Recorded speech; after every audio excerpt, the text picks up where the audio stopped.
चलिए जी, आज के ब्लॉग की शुरुआत करती हूँ। ब्लॉग की शुरुआत करने से पहले आप सभी बड़ों को मेरा पहला नमस्कार, छोटों को आशीष प्यार। स्वागत है आपका मेरे चैनल गीता मिश्रा उत्तराखंड पहाड़ी ब्लॉग पर।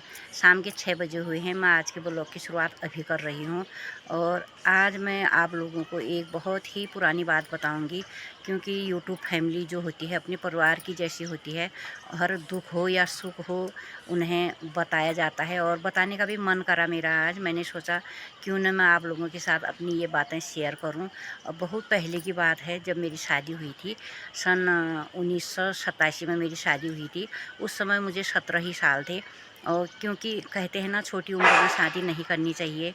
आजकल तो बहुत अच्छा ज़माना है, लड़कियों की बहुत ज़्यादा उम्र हो जाती है, सोच समझ के शादी कर रहे हैं, बहुत अच्छी बात है। तब ये नहीं सोचते थे कि अभी लड़की छोटी है और कोई रिश्ता आया तो एकदम से शादी कर देते थे। और मेरा भी रिश्ता आया था और मेरी शादी हो गई थी। और शादी होने के बाद जब 19 साल में मेरा बड़ा बेटा हुआ। पहले मुझे थोड़ा थोड़ा सा बुखार आया हुआ था, और ऐसी होता है, अक्ल और उम्र की भेंट नहीं होती है कहते हैं। मुझे कुछ भी अंदाज़ा नहीं था। और जब मुझे टाइफाइड हुआ था, थोड़ा सा बुखार आया, मुझे टाइफाइड हुआ और मेरे सास ससुर लोग घर में नहीं थे।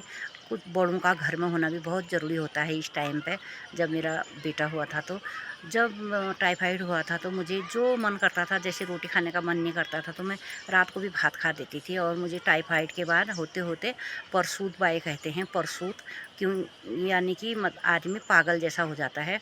उसके बाद 7 दिन हुए थे बड़ा बेटा हुआ था, तो मैं बिल्कुल पागल हो गई थी। मुझे कुछ भी याद नहीं है। उन 3 महीनों में मैं बिल्कुल पागल ही रही। जहाँ पर मैं नीचे बैठती थी तो मुझे ऐसा लगता था कि मैं नीचे चिपक गई हूँ। और कहीं पर मैं चलती थी, ऐसे मेरा हाथ टकराता था तो मुझे ऐसा लगता था कि ये जल गया मेरा हाथ करके।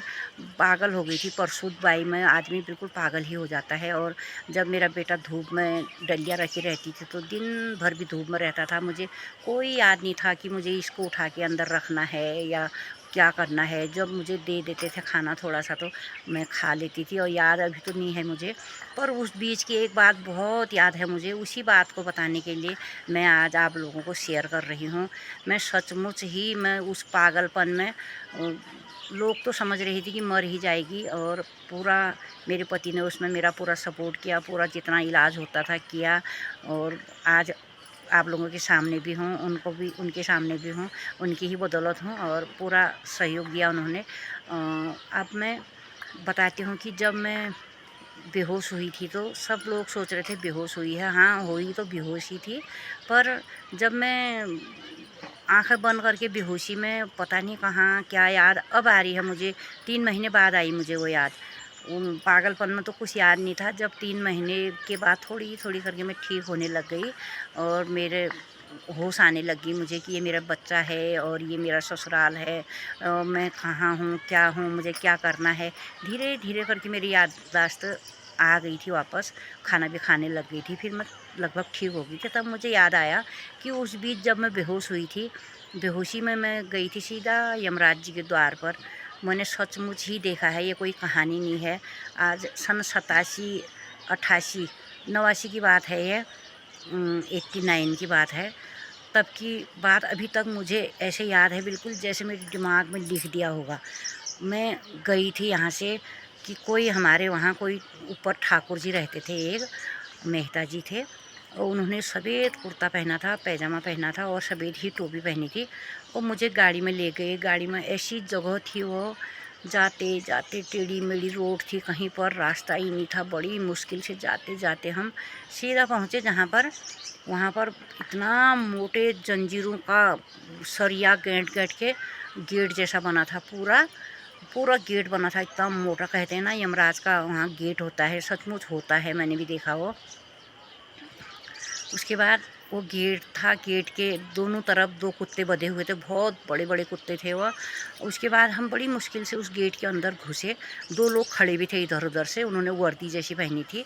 और मैं गई अंदर को, और जो मेरे साथ वो मेहता जी थे वो भी आए अंदर को। उन्होंने कहा, देख ले गीता, ये तू आ तो गई है यहाँ, और यहाँ पर तेरे उम्र वालों की कोई लाइन नहीं है, देख ले, यहाँ देख, इधर बच्चों की है, यहाँ बुड्ढों की है, और इस तरफ ये उम्र वाले हैं। अब मैंने भी ऐसे नज़र घुमा के देखा मैंने सचमुच, कहीं पर छोटे छोटे बच्चे थे, कहीं पर कोई 50 साल से ऊपर के थे, कहीं पर बहुत बुज़ुर्ग लोग थे, उनकी लाइनें लगी हुई थी और लोग उनको देख रहे थे इधर उधर से, जैसे कोई इधर से आ रहा था, उधर से आ रहा था, उनकी रखवाली जैसे कर रहे थे। वो बैठे थे सब लोग वहीं पर बैठ के।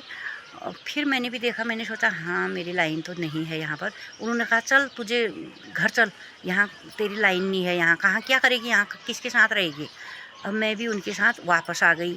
उन्होंने फिर मुझे गाड़ी में बैठाया। ऊपर जाते समय जो रोड नहीं थी, नीचे आते समय बहुत अच्छा सा रास्ता बन गया था, क्योंकि ऊपर जाते समय हमने रास्ता देख दिया था, उसी रास्ते हम आए।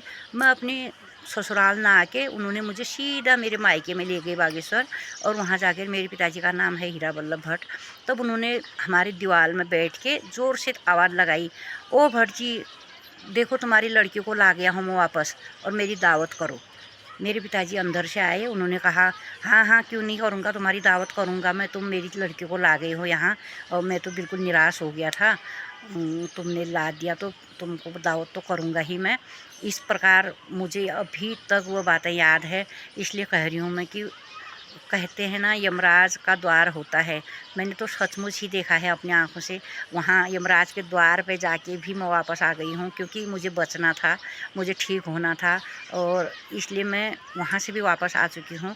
सचमुच देखा है मैंने वहाँ क्या होता है करके, इसलिए मैं आप लोगों को शेयर कर रही हूँ। है कि जिसने बचना होता है तो वो चाहे कुछ भी हो, उसे कितनी ही परेशानी आ जाए। मेरी ज़िंदगी में और भी कई परेशानियाँ हैं, अगर मैं किताब लिख दूँ तो पूरी किताब भर जाएगी।